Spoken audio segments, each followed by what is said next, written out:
تصلح حياة جيفارا لتكون قصة ملحمية. في أراضي جبال سييرا مايسترا الوعرة، حيث قاد فيدل التمرد ضد باتيستا، تحول إرنستو جيفارا الطبيب إلى تشي المقاتل. أصبح شخصاً مختلفاً، ومنذ ذلك الوقت بات يعرف بتشي. عندما استولى الثوار على السلطة، أصبح الأرجنتيني جيفارا مواطناً كوبياً بفضل مرسوم أصدره القائد فيدل كاسترو. إنه رجل عصابات وسيم. كان وسيماً وجذاباً في الصور بشكل مذهل. كان مصوراً عندما كان يعيش في المكسيك. كان يعمل في إحدى وكالات الأنباء، وكان يلتقط الصور باستمرار. كلما ظهر إصدار جديد من الكاميرات كان يقوم بشرائه. كان يسأل باستمرار عن أنواع العدسات والكاميرات. كان يحب هذه الأمور كثيراً، لكن تشي لم يكن يحب أن يتم تصويره. عندما أصبح وزير الصناعة، أسس إرنستو جيفارا مبدأ العمل التطوعي الذي يعمل فيه الجميع دون مقابل من أجل مجد الاشتراكية. الحفاظ على اللحية واللباس القتالي الأخضر وأمور أخرى حتى بعد انتهاء الثورة كان يهدف لشحن هذه الصور بكمية كبيرة من الرمزية. الآن كلما احتجنا إلى استدعاء فكرة الثورة نستحضر جيفارا، لأنه في المخيلة الجماعية يجسد فكرة الثورة. إنه يمثل التمرد، يمثل روح الثورة. لا يمكن الوثوق بالإمبريالية لحظة واحدة أبداً.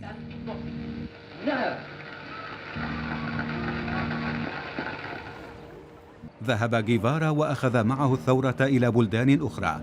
قامت المخابرات الكوبية مرة أخرى بتغيير شكله الخارجي.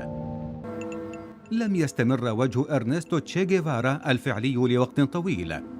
سافر في رحلة طويلة من الاختفاء حتى انتهى كلياً عام 1967 في استعراض مروع للجيش البوليفي، وفي جسد قدر له أن يتم استبداله بالصور، ثم بصورة واحدة فقط.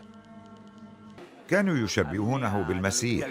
بعد وفاته عندما أخذوا جثته إلى مستشفى فالي جراندي كانوا يرونه مسيحا ثانيا بالفعل.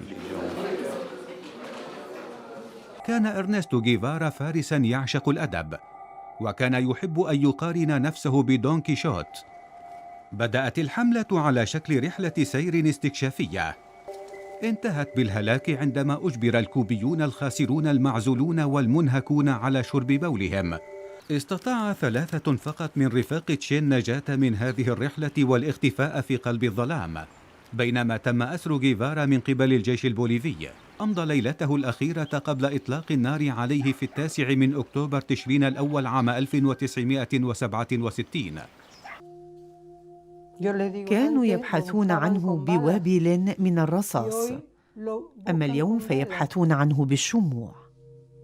إرنستو جيفارا المعشوق يعتبره البعض قديساً والبعض الآخر رجلاً مثالياً. كان الجيش البوليفي هو المسؤول عن تخليد ذكر هذا الرجل.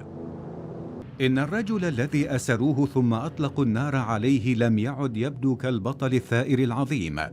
كان يبدو متشرداً ومتسخاً وكثير الشعر، وبدل الحذاء كان يرتدي رقعاً جلدية على قدميه.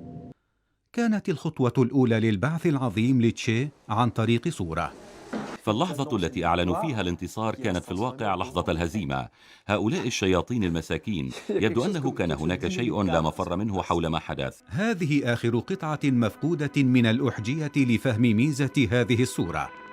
أولاً، الكاريزما الهائلة لهذا الرجل، ثم الصورة التي كانت استجابة مثالية للحظة تاريخية، ثم المصورون الذين يقبلون بتواضع أن تكون هويتهم مجهولة، وأخيراً الصورة البسيطة جداً لدرجة أن أي أحد يمكنه صنعها لتكون ملكه وحده.